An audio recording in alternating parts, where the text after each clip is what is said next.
একটু আগে SSC result দেখলাম বাংলাদেশও আজকে রেজাল্ট বার হয়েছে, বাট পাশের হার একদম কম। আমার কাছে জিনিসটা অদ্ভুত মনে হয়েছে না, স্বাভাবিকই মনে হয়েছে এখানে। কারণ এখানে যারা ক্লাস 10-এ পড়ে বা এসএসসি পরীক্ষা দিছে, আমি যদি কই যে 100%-এর মধ্যে 80% ফুলাফাইনদের মোবাইল আছে। পড়ালেখা বাদ দিয়া ফুলাফাইনতে সারাটা দিন টিকটক করিয়া, আড্ডা মারিয়া, মোবাইল দেখিয়া আব্বা আম্মারে কি পরিমাণ ছাতানি মোবাইলের লাগে। অবাক লাগে, মানে সবই তো আগেরও তো মানুষ, মানে স্টুডেন্ট আছিল, আমরাও আছিলাম, বা আগে যারা ছিল সিনিয়র ভাই বোনেরা এরাও তো আছিল। পড়ালেখার সময় না করলে তো কিছু করার নাই। আর কইবা দোষ দিবা সরকারের, মানে কিতা কইটারে প্রশ্ন কঠিন হয়ে গেছে, আমরা পারছি না, হল ডিউটি কঠিন হয়ে গেছে। পরীক্ষা তো পরীক্ষার মতো হইতো, চুরি চামারি করিয়া পরীক্ষা দিতে এখানে।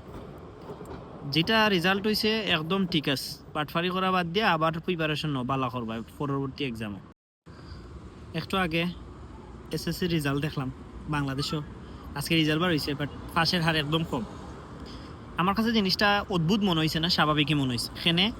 কারণ এখানে যারা ক্লাস 10-এ পড়ে বা এসএসসি পরীক্ষা দিছে, আমি যদি কই যে 100%-এর মধ্যে 80% ফুলাফাইনদের মোবাইল আছে।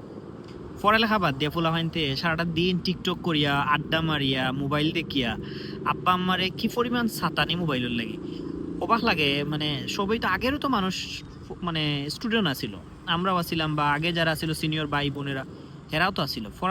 পড়ালেখার সময় না করলে তো কিছু করার নাই। আর কইবা দোষ দিবা সরকারের, মানে কিতা কইটারে প্রশ্ন কঠিন হয়ে গেছে, আমরা পারছি না, হল ডিউটি কঠিন হয়ে গেছে। পরীক্ষা তো পরীক্ষার মতো হইতো, চুরি চামারি করিয়া পরীক্ষা দিতে এখানে।